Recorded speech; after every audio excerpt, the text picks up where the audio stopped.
Hoy en Redacción Médica hablaremos de los retos en el abordaje de la esquizofrenia en la Comunidad de Madrid, con enfoque en la comprensión de la enfermedad, el trabajo multidisciplinar, las asociaciones de pacientes como actores clave en el acompañamiento y el impacto e inclusión hacia una rehabilitación efectiva.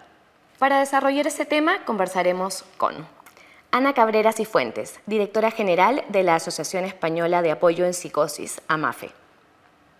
Pilar Caminero Luna, coordinadora de enfermería en la Oficina Regional de Coordinación de Salud Mental y Adicciones de la Comunidad de Madrid. Marina Díaz Marzá, jefa de sección de psiquiatría del Hospital Clínico San Carlos en Madrid y presidenta de la Sociedad Española de Psiquiatría y Salud Mental. Y Mercedes Navío Acosta, gerente asistencial de hospitales del Servicio Madrileño de Salud y coordinadora de salud mental de la Oficina Regional de Coordinación de Salud Mental y Adicciones en la Comunidad de Madrid.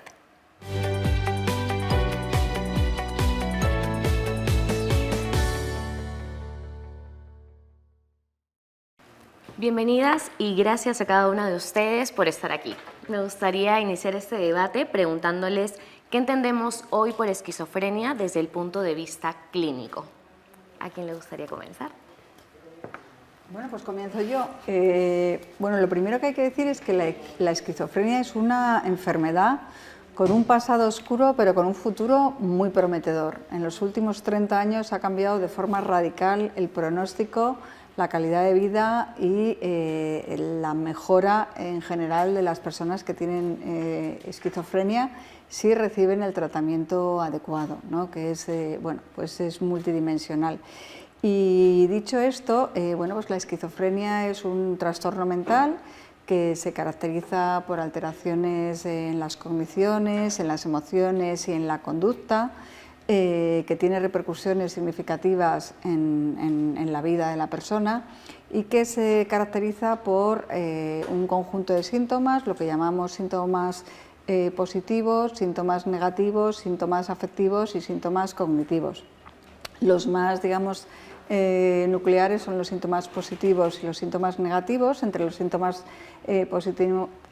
positivos tenemos la ideación delirante, ¿no? la idea de que tiene la persona, que es irreductible a la argumentación lógica, que alguien le puede hacer daño, generalmente que le están siguiendo, o la creencia de que es una persona muy especial o que alguien controla su vida. Luego está otro síntoma, que son las alucinaciones, que son fundamentalmente auditivas, donde el paciente escucha voces imperativas que le ordenan hacer cosas o que critican su conducta o que le insultan. Habría un tercer síntoma, que sería el lenguaje desorganizado y la conducta desorganizado, de forma que el paciente es incapaz de argumentar un discurso lógico y de tener una conducta normalizada, que es lo que nosotros llamamos una conducta bizarra.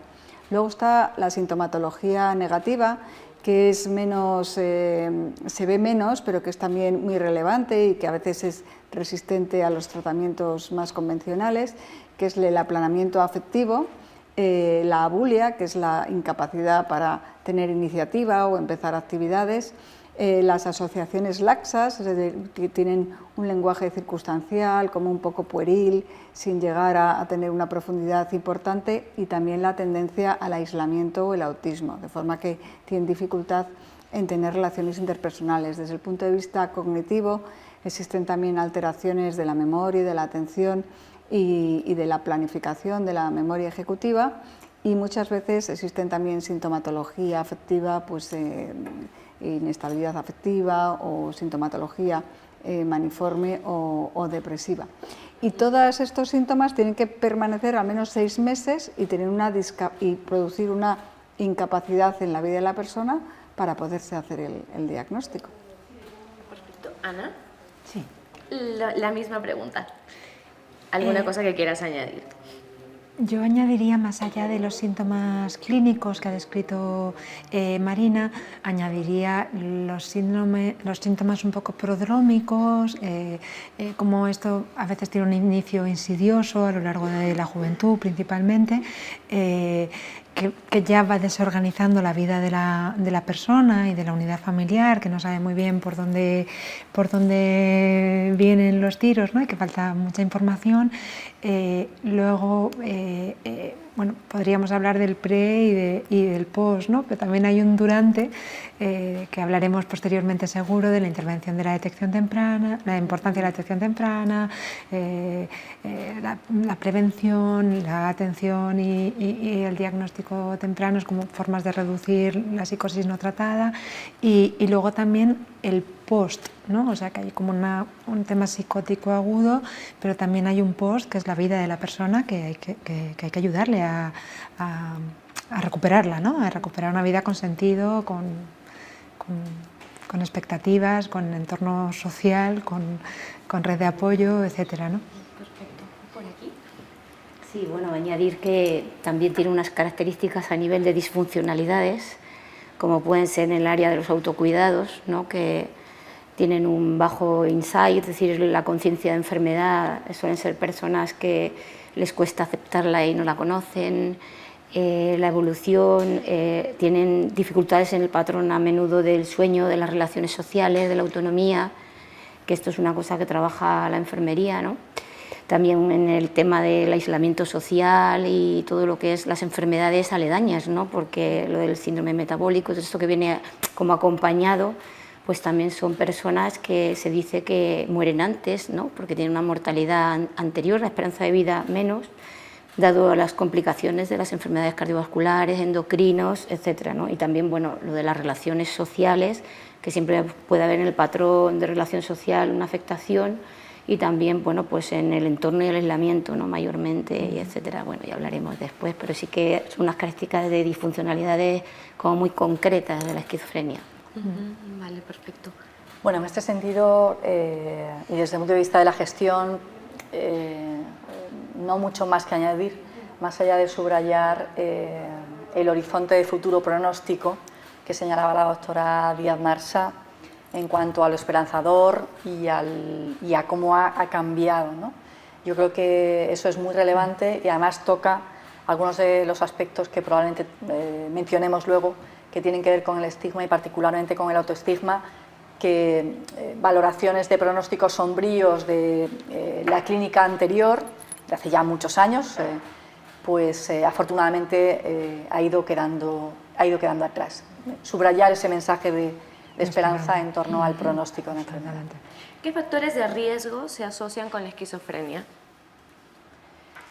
Pues los factores de riesgo globalmente son bien conocidos, abarcan los aspectos biológicos y psicosociales, la vulnerabilidad biológica. Cada vez más podemos conocer cuáles pueden ser la neurobiología de la enfermedad, cuáles son los factores que pueden terminar incidiendo un factor de riesgo ambiental en lo que llamamos epigenética, el desencadenamiento de la enfermedad. No quiero hacer énfasis en ninguno de esos factores y sí en el carácter multifactorial de la enfermedad, en esas tres dimensiones que clásicamente llamamos biológica, psicológica y social.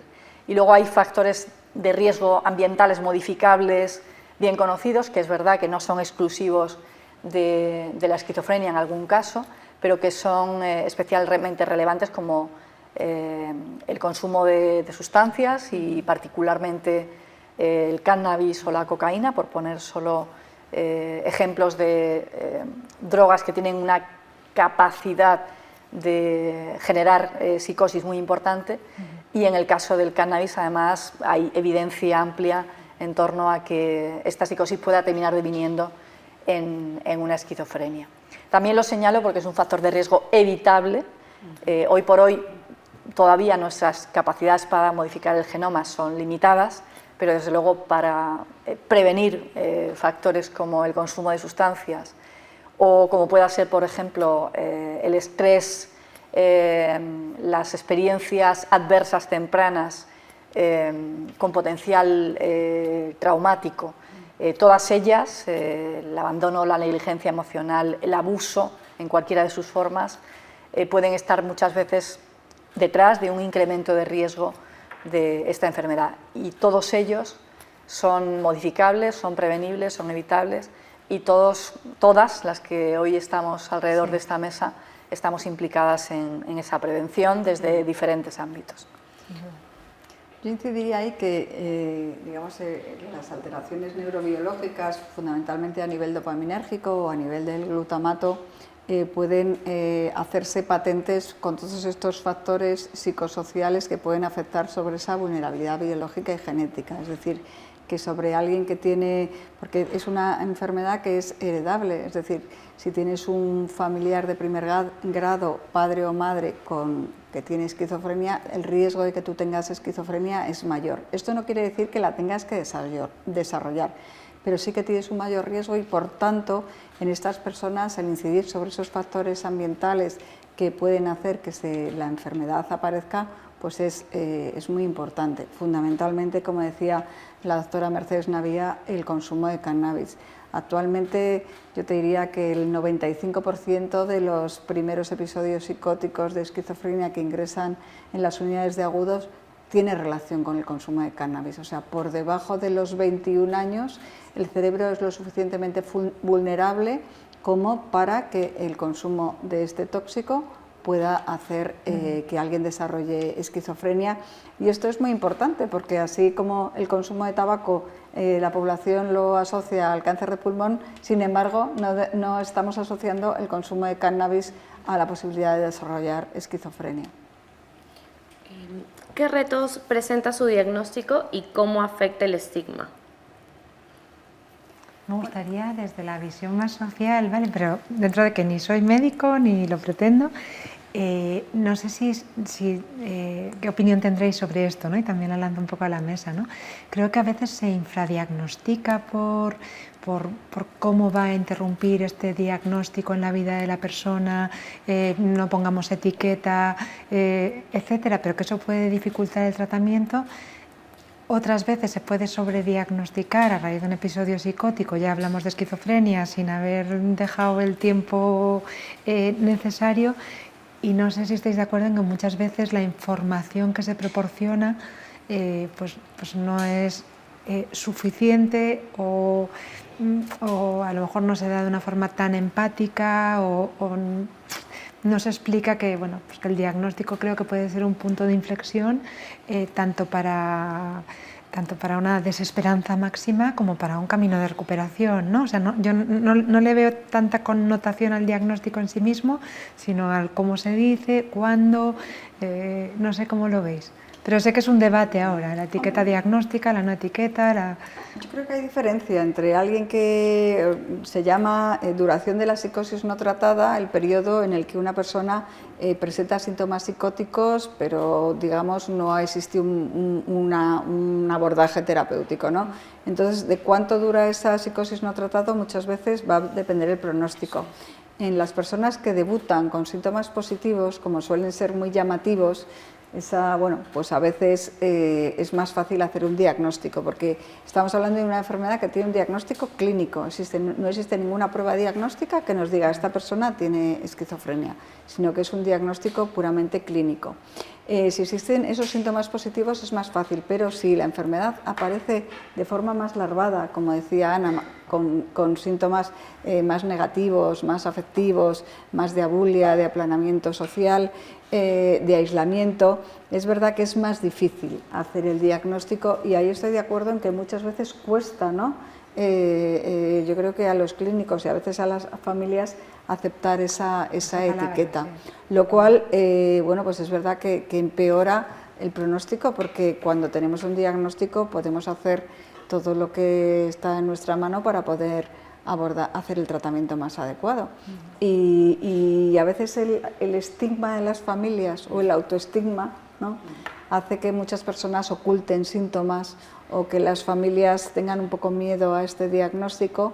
Y como decía Ana, esto es un error, porque hemos empezado el debate diciendo que es una enfermedad con un futuro prometedor, con el tratamiento indicado. O sea que cuanto antes se haga el diagnóstico, antes se puede hacer el abordaje multidisciplinar que requiere. Sí, en este sentido También yo subrayaría la importancia de poner el énfasis en la recuperación. Yo creo que es clave porque es posible y ese mensaje tiene que llegar. Y tiene que llegar tanto a nivel social, por el estigma que todavía en ese nivel no está derrotado, y que además tiene una relación directa con el autoestigma, que tanto uno como otro pueden dificultar de manera importante la solicitud de ayuda o la detección de la probabilidad de que esta enfermedad se pueda estar produciendo, ¿no? Poder llegar a quitar toda connotación derrotista en torno al diagnóstico y considerarla en ese sentido pues, como una enfermedad que tiene tratamiento y que además tiene un abordaje integral que permite a las personas poder continuar con su proyecto, ¿no? Sí, yo lo mismo. Pienso que al ser una enfermedad multifactorial y con mucha complejidad en cuanto a los síntomas, pues a veces puede ser difícil no sé, la detección y el diagnóstico, y sobre todo lo del estigma y el autoestigma. En las consultas lo vemos muchísimo, ¿no? Gente que no quiere ir a la consulta porque si los ven raros, o de pronto van a pensar las mismas familias que no tienen información, y entonces esto hace que se retrase a lo mejor el diagnóstico y el tratamiento. Entonces evoluciona a lo mejor peor, porque como toda detección precoz siempre es mejor, como todas las enfermedades cronificadas, ¿no? Que si las coges pronto, pues evitas que haya una evolución negativa, ¿no? Ahí quería señalar lo que dice Ana, que me parece tan importante, el recoger a las familias y al paciente cuando tiene un primer episodio y orientarle hacia aquello que sea mejor, porque tenemos también muchos casos que una vez que el paciente ha tenido un primer episodio psicótico y se resuelve, a lo mejor la falta de información o la incertidumbre propia del paciente y la familia pueden llevar a tener trastornos depresivos que muchas veces terminan en suicidio. Entonces es fundamental ese acogimiento, ese perder el tiempo, entre comillas, con esa familia y con ese paciente para poderle hablar bien de su diagnóstico y hablar bien, como decía la doctora Navio, de ese futuro prometedor, a pesar de, bueno, de tener una condición que requiere un tratamiento. Cualquier trastorno, ¿no? Pero te metes en un ChatGPT o te metes en un internet y es que lo que puedas encontrar sobre la palabra es de todo menos bonito y alentador. Entonces el poder contrastarlo con tus personas de referencia, con tus clínicos de referencia que te den otra visión que no es la que está en internet, yo creo que es fundamental. En cuanto al abordaje multidisciplinar, ¿qué avances se han logrado en Madrid en este sentido? Bueno, yo creo que el abordaje multidisciplinar está completamente interiorizado en la cultura de la organización. Por supuesto, siempre hay márgenes de mejora y ese es mi trabajo, identificarlos y mejorarlos. Pero sí que me gustaría poner de relieve el trabajo hecho hasta ahora y además el trabajo que hemos recibido, porque, pues, por ejemplo, el programa de continuidad de cuidados, que es un programa en el que están implicados todos los profesionales, psiquiatra, psicólogo clínico, enfermera especialista en salud mental, terapeuta ocupacional, trabajador social, en el modelo que llamamos de red colaborativa con la red de atención psicosocial, la clínica, la sanitaria y la red de atención psicosocial, que trabajan de esta manera complementaria, ¿no? Yo creo que es un trabajo pues con un desarrollo amplio, consolidado, que por supuesto requiere de refuerzos y que va a continuar siendo reforzado con la incorporación de más profesionales bajo este modelo que llamamos de puerta única y además en el que es clave, es fundamental la figura del gestor de caso, y ahí yo creo que la enfermera especialista, hablando de programa de continuidad de cuidados, tiene mucho que decir. Sí, bueno, nosotros, ahora la primera línea del plan estratégico está exclusivamente dedicada al trastorno mental grave, dentro de ellos la esquizofrenia, ¿no? Y desde el febrero del año pasado se está actualizando el programa de continuidad de cuidados porque ha habido un abordaje muy interesante. El objetivo es hacer como una red para organizar mucho mejor los cuidados comunitarios. Es una mezcla del gestor de casos con el tratamiento asertivo comunitario, es como una mezcla, ¿no? Porque se tiene muy en cuenta a la comunidad y la parte domiciliaria del estar en el domicilio del paciente, y se tiene luego también en cuenta que cada paciente tiene su gestor de cuidados, que en general pues suelen ser los enfermeros si requiere cuidados de enfermería, y si no los trabajadores sociales si requieren pues atención para derivar en algún centro. Y bueno, hay un trabajo que a lo mejor no os suelto ahora, pero importantísimo, aparte de la enfermería, sí, porque nosotros lo que hacemos es un poco pues trabajar mucho la psicoeducación, llevamos mucho el acompañamiento en las consultas, que el paciente llegue y tenga un paciente referente, una enfermera referente a la que consultar, a la que... Es un ambiente como contenedor, el de la puerta abierta, ¿no?, que decía Mercedes, y entonces las personas te cuentan sus inquietudes, los efectos secundarios, y entonces hacemos mucha psicoeducación y trabajamos mucho también la salud física. Pero sí que cada uno tiene su tutor y él sabe a quién referirse, y tiene por lo menos la seguridad de que hay una persona como intermedia, que hace un papel en la enfermería de intermediario de la familia, le informa a la familia. En fin, el programa que se llama PAC-TMG, le llaman, Programa de Atención Comunitaria, se ha decidido que se llame así ahora, pero que tiene visos de que va a ser muy bueno porque tiene los objetivos de las mejoras, de estandarizar los cuidados y de hacer áreas de mejora en todos los ámbitos. Me gustaría destacar de la parte de las asociaciones, cómo podemos, a lo mejor no tenemos una coordinación directa siempre, es más cuando la persona afectada nos autoriza, pues contactas con su médico, con su enfermera, con su trabajador social, en función de las necesidades de la persona, ¿no? Sí es verdad que hemos tenido relaciones muy estrechas, tanto con Mercedes, con Marina, con vosotras, con el Gregorio Marañón también, hemos tenido coordinaciones muy estrechas y muy fructíferas, y cómo podemos desde las asociaciones también colaborar en esa continuidad de cuidados, ¿no?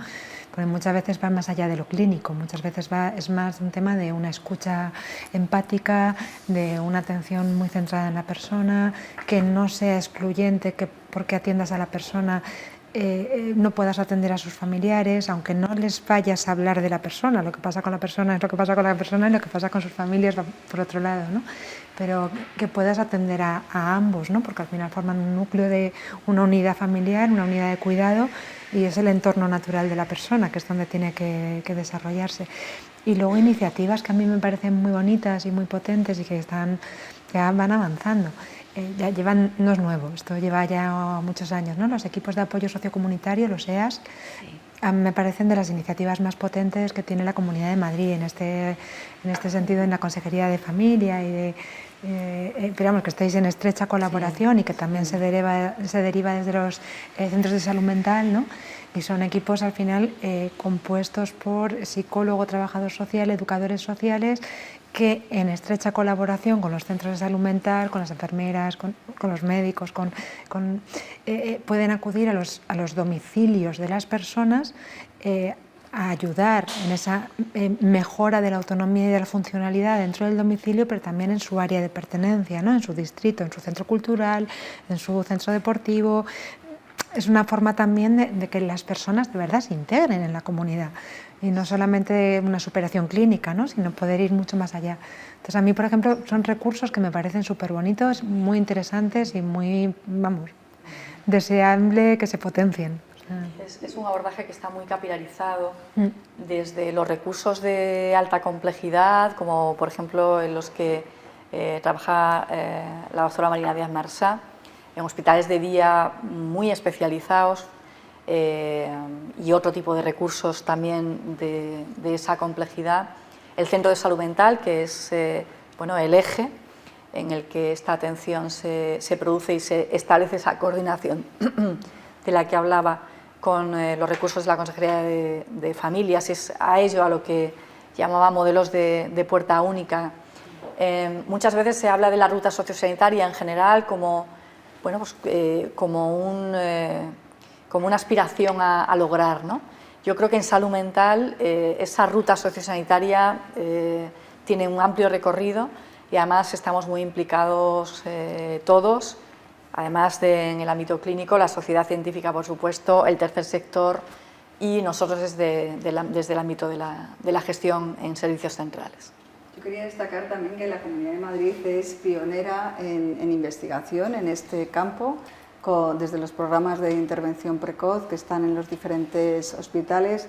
La Comunidad de Madrid financia un estudio que llevamos ya, es la segunda edición, sobre genes y ambientes en esquizofrenia, que nos hace mejorar el abordaje, porque para mejorar el abordaje hay que investigar, y en este sentido los centros de la Comunidad de Madrid también son pioneros, y la Comunidad de Madrid apoya en este sentido y nos permiten, como decía Mercedes, pues innovar y dar una respuesta, la mejor respuesta a las necesidades de los pacientes. ¿Cómo se coordinan los distintos agentes implicados, los médicos, la enfermería, la primaria y la hospitalaria? Bueno, yo creo que habíamos ya adelantado algunos de estos aspectos, ¿no? Pero por señalar específicamente, existen lugares de encuentro en el nivel que llamamos operativo, táctico y estratégico. De forma que en el nivel operativo los centros de salud mental tienen relación directa con toda la red de centros psicosociales de la Consejería de Familias, además de pivotar en equipos multidisciplinares con todas las categorías profesionales que mencioné previamente. En el nivel que llamamos táctico está territorializada la posibilidad de encontrar en las llamadas comisiones de rehabilitación con todos los integrantes también de los recursos psicosociales. Se ha mencionado los equipos, pero están también las mini residencias, los pisos supervisados, los centros de rehabilitación laboral, los centros de rehabilitación psicosocial, junto al abordaje más clínico, ¿no? Y luego en el ámbito estratégico también tenemos una coordinación conjunta que permite una planificación que hace que este mapa de recursos general se vaya pudiendo potenciar y extender en función de dónde identificamos las necesidades, tanto desde el ámbito, como digo, clínico, como desde el ámbito más psicosocial. En este sentido, yo diría que en la Comunidad de Madrid ya tenemos en mente, ¿no?, el que no solo hay que reducir la sintomatología clínica, hay que devolver al paciente a la sociedad, ¿no? Y entonces todos tenemos ya en la cabeza esa idea y además creemos en ello. Y bueno, en esa idea, bueno, pues tenemos hospitales de día, como decía, específicos, programas específicos para gente que a lo mejor está trabajando y no puede acudir tanto tiempo al dispositivo. Y esos centros de rehabilitación laboral que son fundamentales, ¿no?, para que el paciente vuelva a la sociedad y no tengamos que hablar de deterioro, sino que podamos hablar de evolución de la enfermedad, ¿no?, pero sin que haya ese deterioro previo, y por eso la intervención precoz es tan importante. Y yo creo que ya en la Comunidad de Madrid, desde luego, todos tenemos en mente que eso tiene que ser así. Creo que sí, creo que está, por lo menos como concepto, sí. Creo que nadie lo pone en duda. En cuanto a los nuevos tratamientos, ¿qué aportan estos a la realidad del paciente y del sistema sanitario? Bueno, pues los nuevos tratamientos permiten que tengamos ingenieros de telecomunicaciones, abogados, profesores y todo tipo de profesionales que nadie sabría que tiene una esquizofrenia. Como decía al principio, los tratamientos han cambiado el panorama de la esquizofrenia, y antes sí es verdad que tenían unos efectos secundarios que quizá estigmatizaban aún más a los pacientes. Los tratamientos actuales, tenemos varios tratamientos donde poder elegir, son tratamientos seguros, sin efectos secundarios, que actúan en todos los síntomas, los olfactivos, los cognitivos, los positivos, los negativos. Incluso tenemos la posibilidad muchas veces de hacer tratamientos intramusculares prolongados en el tiempo, en función de la adherencia, pero realmente la industria farmacéutica ha apostado por la esquizofrenia, y esto desde luego ha cambiado la realidad clínica de los pacientes y nuestra idea, como decía, de poder volverlos a la sociedad, porque son personas absolutamente funcionales, con los tratamientos adecuados, en las dosis necesarias que se necesiten durante un tiempo largo. Eso sí, hay que entender que tiene que haber una adherencia, pero desde la adherencia trabajar todas esas áreas sociales, familiares y laborales para que los pacientes tengan una vida normal. Perfecto. Respecto, Pues yo, yo frente quería- a la visión rosa, diría que no siempre lo conseguimos. Yo sería ahí un poco humilde, porque sí que es verdad que hay realidades muy cruentas todavía. O sea, desde luego estoy la primera a favor de la recuperación, a favor de la creencia, a favor de la esperanza. O sea, Dios me libre de que parezca lo contrario. Pero también tenemos que reconocer, porque cualquier persona que vea esto puede decir, bueno, esto es un mundo rosa. No, no es un mundo rosa. Es un mundo cruel, es un mundo difícil, es un mundo en el que queda mucha batalla por librar. Creo que sí, que cada vez profundizamos más y creemos más, tenemos más esperanza, confiamos más en la capacidad de recuperación, más allá del síntoma de una vida con sentido. O sea, creo que cada vez eso está más interiorizado por parte de todos y gracias a Dios. Pero creo que una familia o una persona que nos escuche con un diagnóstico de larga evolución o no lo sé, un aislamiento domiciliario severo, bueno, que hay situaciones todavía muy complejas que tampoco las podemos negar y que Pilar seguro que tú también las ves, bueno, las veis todas, o sea, las vemos todos. O sea, Claramente, sí, que a veces cuando nos ponemos en el mundo rosa a mí me da un poco de miedo porque No. digo, bueno, ¿cómo se puede sentir una familia escuchándonos, no? Si su caso es distinto. Bueno, yo creo que Marina estaba probablemente haciendo un balance que ya antes mencionamos, ¿no? En relación con el arsenal terapéutico con el que contamos hoy con No respecto tiene nada a que ver. otros momentos, ¿no? Y ese arsenal pasa por los avances, por la innovación en psicofarmacología y pasa también por una importante mejora en todo lo que tiene que ver con la En toda la red psicoterapia social, sí, y o sea, con los abordajes psicosociales. O sea, yo creo que hay, totalmente. en ese sentido, creo que es en el que estamos de acuerdo y en el que, bueno, pues muchísimas personas se pueden beneficiar, afortunadamente, de hecho supuesto. se están beneficiando a día de hoy de estos avances, ¿no?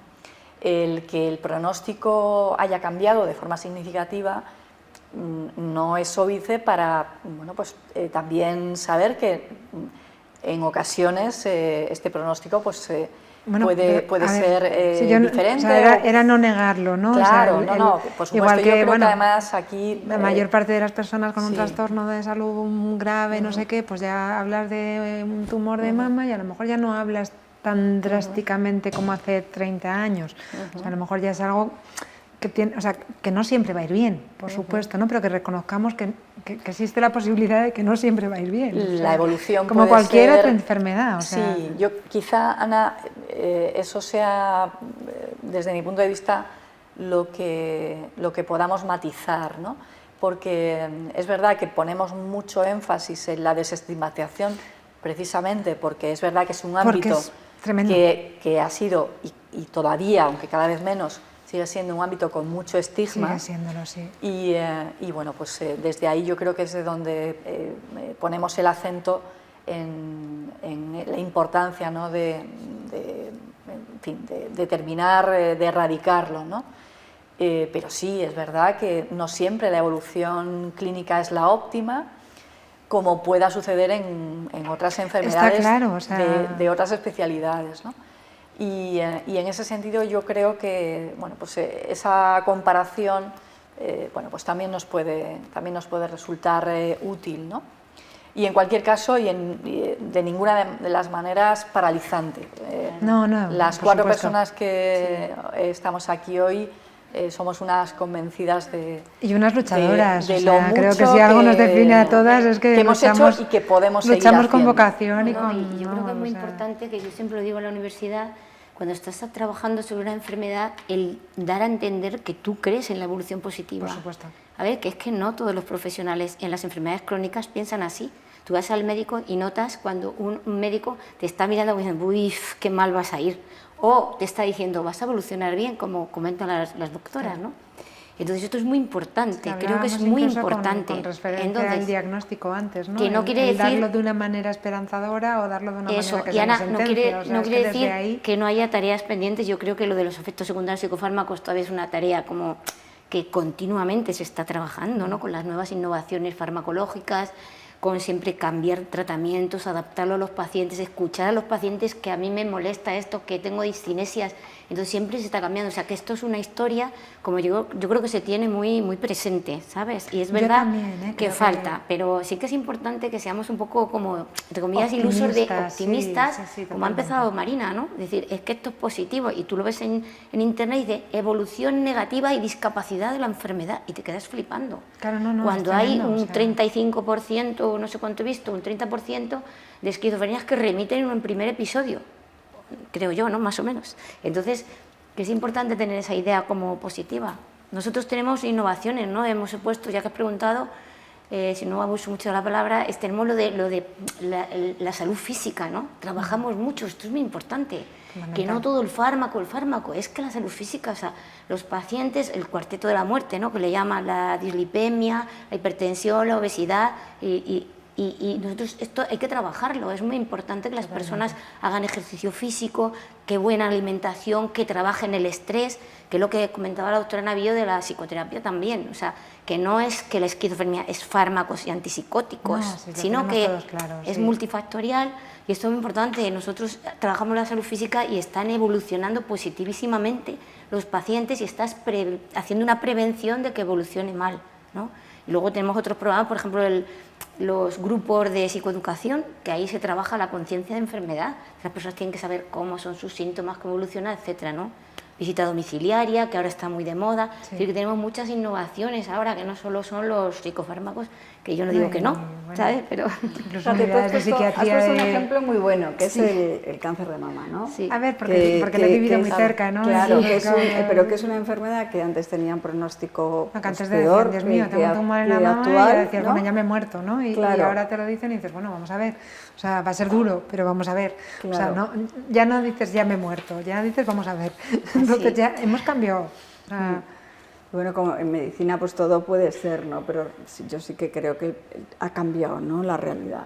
Que hay personas, también por lo que comentábamos antes, personas que a lo mejor no acceden al tratamiento pronto, personas que están aisladas en casa, ahora hay muchos jóvenes que siguen existiendo, consumiendo cannabis y con síntomas psicóticos en casa, que a lo mejor sus familias les cuesta trabajo. Y con unas adicciones a las pantallas, que hemos esto. perdido completamente el contacto social y que es que probablemente pase hasta desapercibido. El chaval está aislado, metido en casa, absentismo escolar, malas notas, no sé qué, deja de verse con los amigos, está todo el día con la maquinita, todo el día se comunica por el WhatsApp, pero no sabe muy bien ni con quién.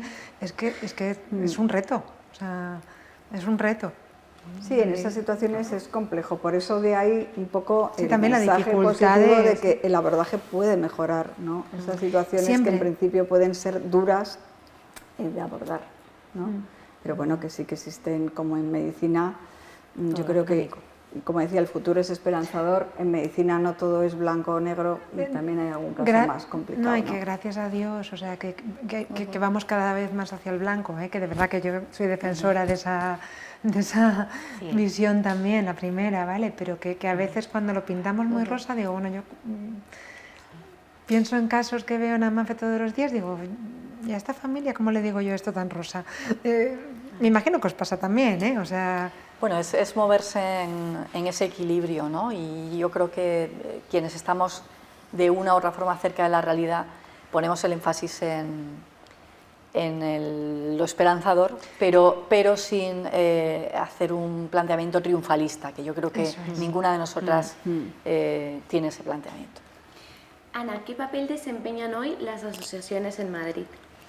A ver, las asociaciones en Madrid yo creo que seguimos siendo un actor clave. Creo que siguen siendo, bueno, ahora mismo 16 federadas y otras cuantas no federadas, cada una con su ámbito de influencia, unas más pequeñitas, unas más grandes, o sea, siempre muy atomizadas, que es una lástima porque podríamos tener mucho más fuerza juntas.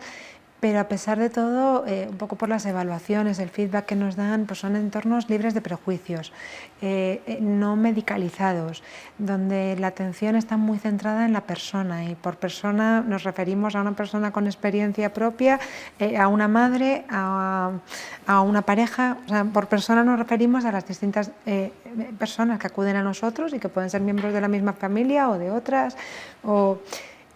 Y luego, como trabajas con ellos desde la escucha activa, ¿no? O sea, que quizá lo que más se hace en una asociación, también porque podemos disponer a lo mejor de más flexibilidad en nuestro tiempo, o lo que más se hace es la escucha activa, y para mí muy potente el trabajo grupal, que no solamente porque optimice recursos, que también, por supuesto, también por el modelado, ¿no? el modelado, perdón, que lo he dicho mal.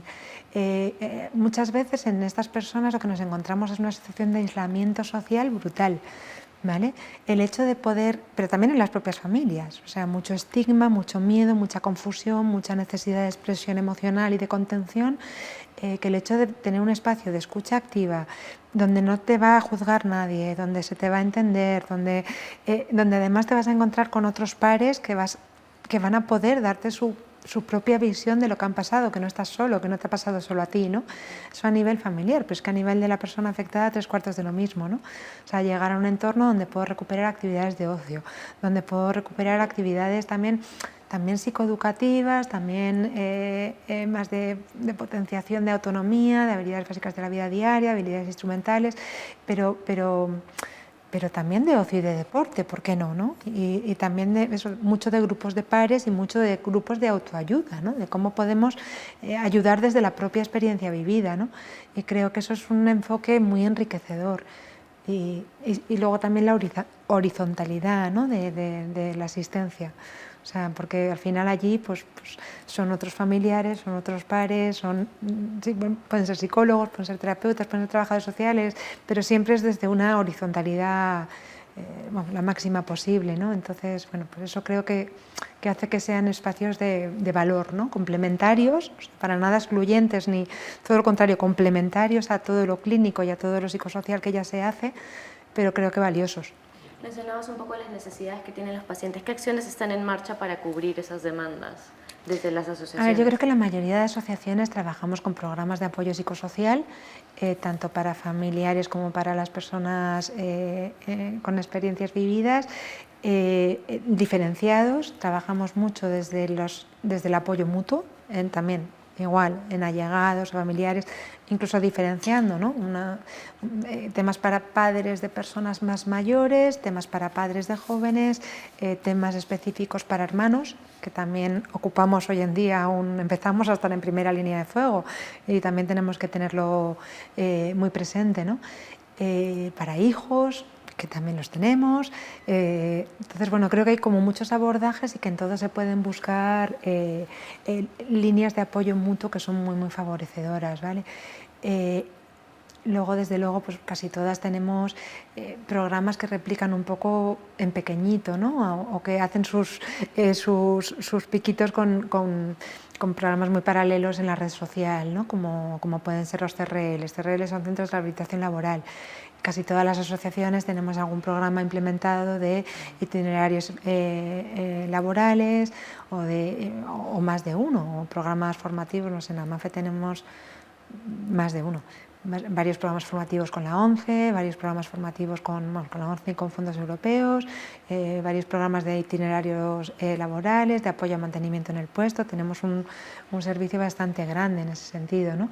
Pero vamos, que de una forma absolutamente complementaria, para que las personas que a lo mejor no pueden acceder de una forma inmediata a un recurso público, que tenemos también las limitaciones de plazas que tenemos, ¿no?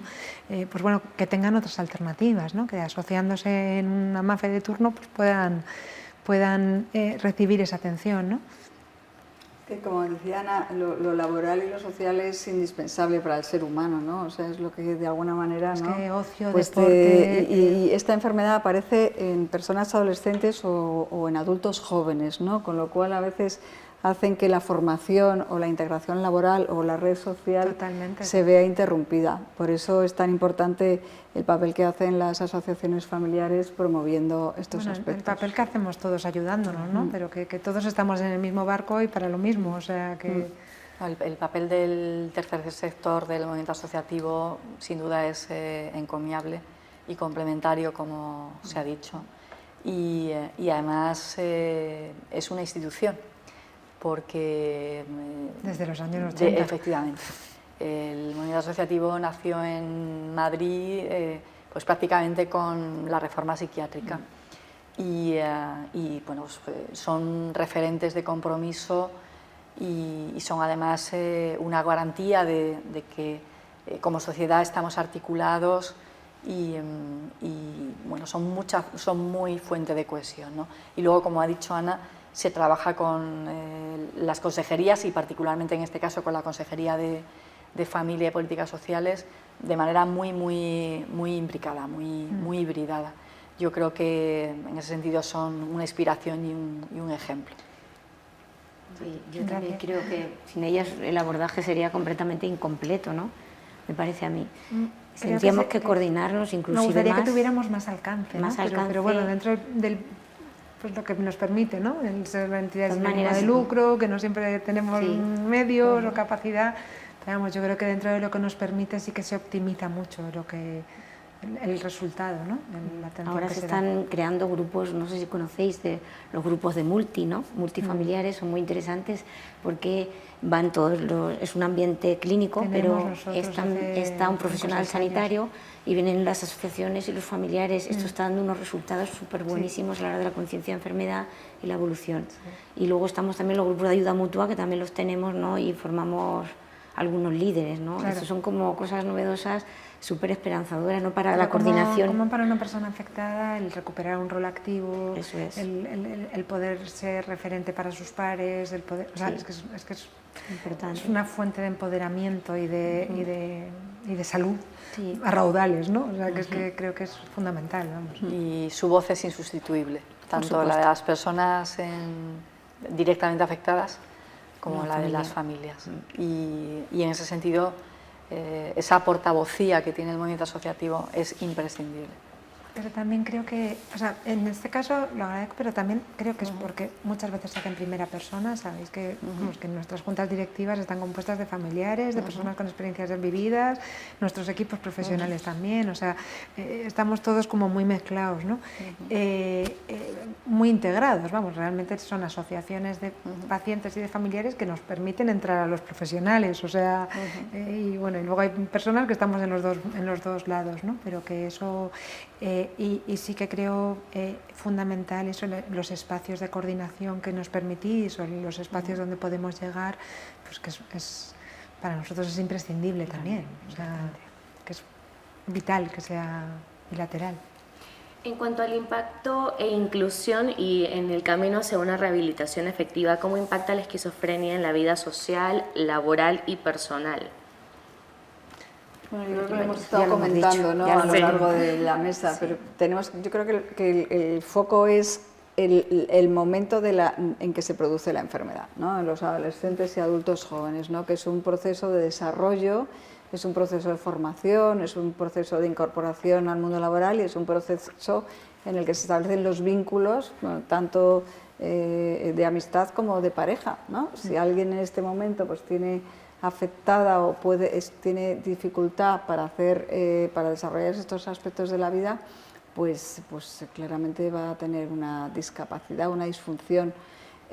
Por eso hay que hacer especial hincapié, por ese momento en el que se da la enfermedad, que es cuando la persona está desarrollando una identidad, adquiriendo habilidades para el manejo de la vida y consolidando vínculos que le van a permitir, bueno, pues tener referentes sociales y esos apoyos sociales. ¿Qué retos existen en la inserción y rehabilitación de las personas con trastorno mental grave? Yo creo que siguen existiendo muchos retos. Cada vez estamos trabajando más en la inserción laboral, por ejemplo, Marina, que mencionabas. Cuando ves un poco, pues hace nada han presentado el 10º informe de Odismet, del Observatorio de la ONCE, hay un 18% de personas empleadas, no de paro, o sea, de personas empleadas. Somos, dentro de todas las discapacidades, la que menor tasa de empleo tiene, o sea, es alarmante. Luego, cuando te acercas a las entidades, quizá en las entidades muy grandes, como puede ser Inserta de la ONCE, Integra, entidades muy grandes que manejan unos grandes ratios de personas insertadas, te das cuenta que los trabajos muchas veces son muy precarios. Nada que no esté pasando en la sociedad en general, pero que los sueldos son paupérrimos, las duraciones de los contratos también, o sea, nada que no pase en el común de la sociedad, pero encima aquí parece que tienes que dar las gracias porque te han cogido teniendo una discapacidad, entonces, o sea, afecta la autoestima. Yo también creo que afecta la autoestima cuando te acercas, a ver, y que no digo que cualquier joven no tenga dificultades para acceder a un primer empleo, si es que es una realidad que estamos viviendo, ¿no? Y muchos adultos, o sea, si lo pierdes a una determinada edad te va a costar muchísimo volver a encontrarlo, ¿no? Y ya eso independientemente de la discapacidad, ¿no? Pero cuando además tienes una discapacidad y además es por razones de salud mental, las dificultades se suman, ¿no? O sea, y por otra parte es fundamental, como todos sabemos, ¿no? O sea, te proporciona un propósito vital, un sentimiento de autonomía, de funcionalidad, de no ser dependiente, de ser productivo. Me encantaría poder decir que también te proporciona la posibilidad de una vivienda digna o con los salarios de los que estamos hablando, no. Pero bueno.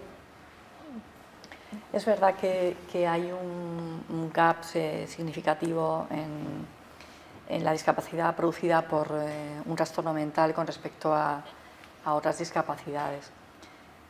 No obstante, y desde la Comunidad de Madrid, en concreto, en este caso desde la Consejería de Familia y Políticas Sociales, la red de la que hablábamos antes con los centros, en este caso de rehabilitación laboral y psicosocial, yo creo que son una amplia red con plazas crecientes cada año en cuanto a poder ofertar esta posibilidad y que además luego tienen resultados medidos buenos, y cuantificados. Muy buenos. Evalúan, cuantifican y desde luego bueno, son un vehículo, son un facilitador para que las personas muchas veces contamos cuántas inserciones laborales ha habido en un año, ¿vale? O sea, son datos que nos suelen pedir a los que tenemos fondos de la propia consejería que también para esto y dices, vale, pero o sea, si profundizamos un poquito más y rascamos, ¿en qué tipo de puestos? ¿Con qué duración? Porque vale que te has podido insertar este año, pero 3 días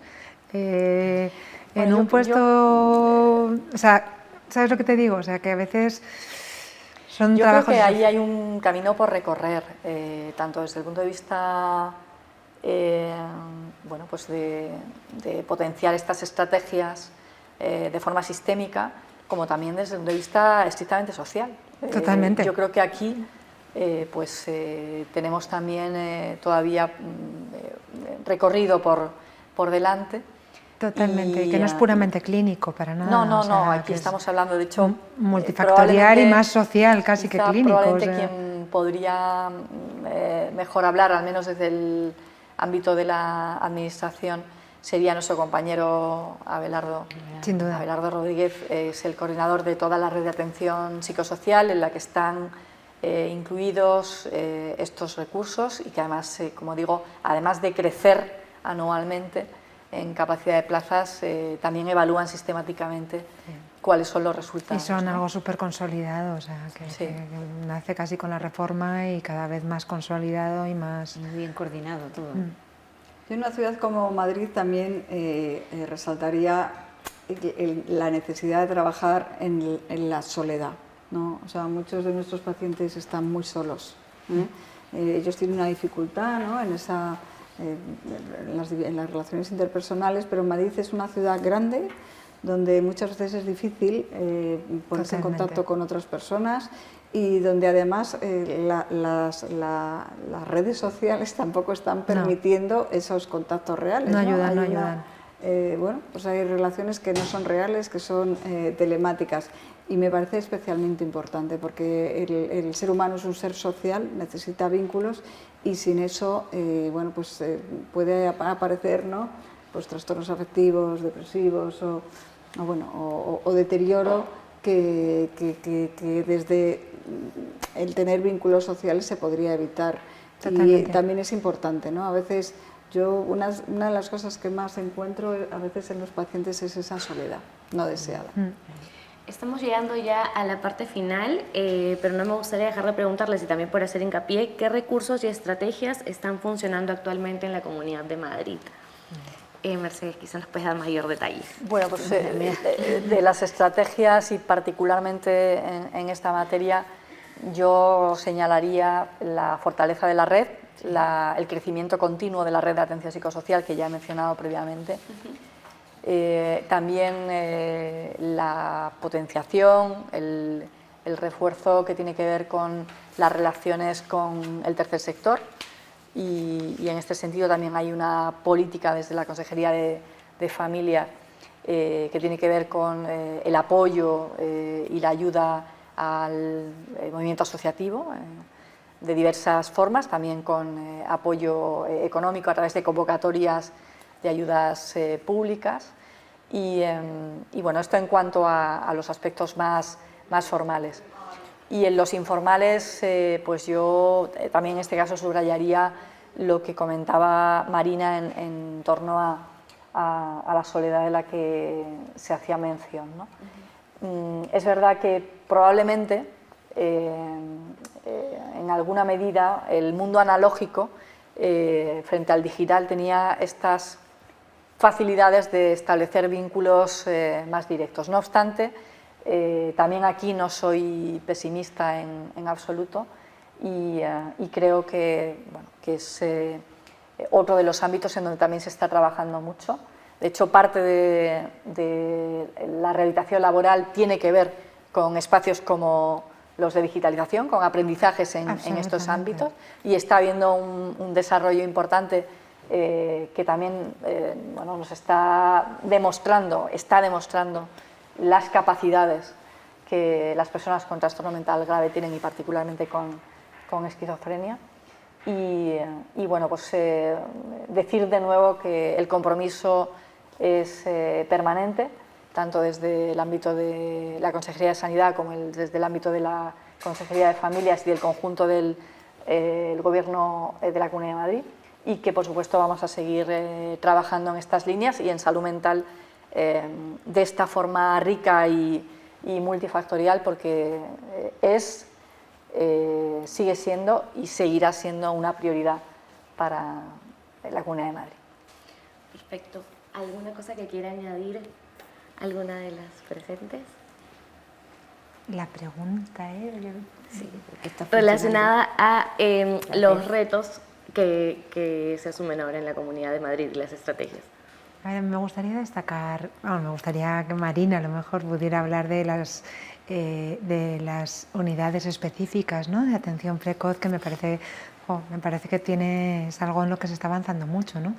El 12, el Gregorio, sí, bueno, el clínico, por supuesto. Unidades de intervención precoz, ¿no?, para estos, en concreto en la del clínico. Algo muy necesario y en lo que... digamos, de forma intensiva y cercana los primeros 5 años de la enfermedad, ¿no?, con una atención que incluye, pues eso, psicólogos, psiquiatras, programas psicoterapéuticos, trabajador social, terapia ocupacional, y que lo que pretende es que no exista un deterioro que tradicionalmente se había asociado a la enfermedad, es decir, que la intervención precoz y la identificación precoz detenga el deterioro de la enfermedad y bueno, conseguir esa integración laboral y social y esa remisión clínica que es lo que va a permitir que las personas sean funcionantes. Y efectivamente, pues, la mayoría de los hospitales de la Comunidad de Madrid disponen de estos dispositivos de intervención precoz y además asocian, como decía antes, también programas de investigación en relación con el CiberSant, que es la Red Nacional de Investigación en Psiquiatría, y con proyectos pioneros y con proyectos que están dando resultados, pues, muy significativos.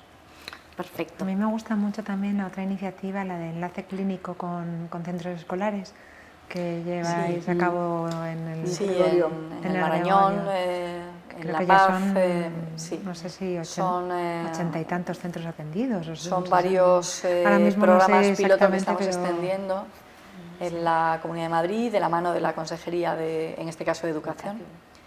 Y yo creo que bueno, son una iniciativa que está siendo de mucha utilidad, a las personas está permitiendo hacer esta detección precoz de manera conjunta con los docentes, con los profesores.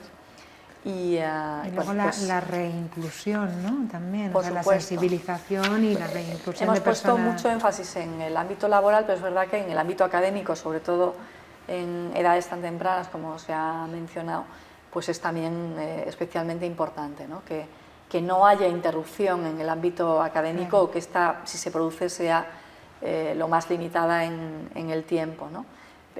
Pues para no perder oportunidad, para que la persona no pierda oportunidad y para que entre todos podamos facilitar un acceso rápido a un tratamiento y rehabilitación intensiva. Muy bien, agradecerles nuevamente por haber participado de esta mesa y será hasta la próxima. Muchísimas gracias por invitarnos. Muchas gracias.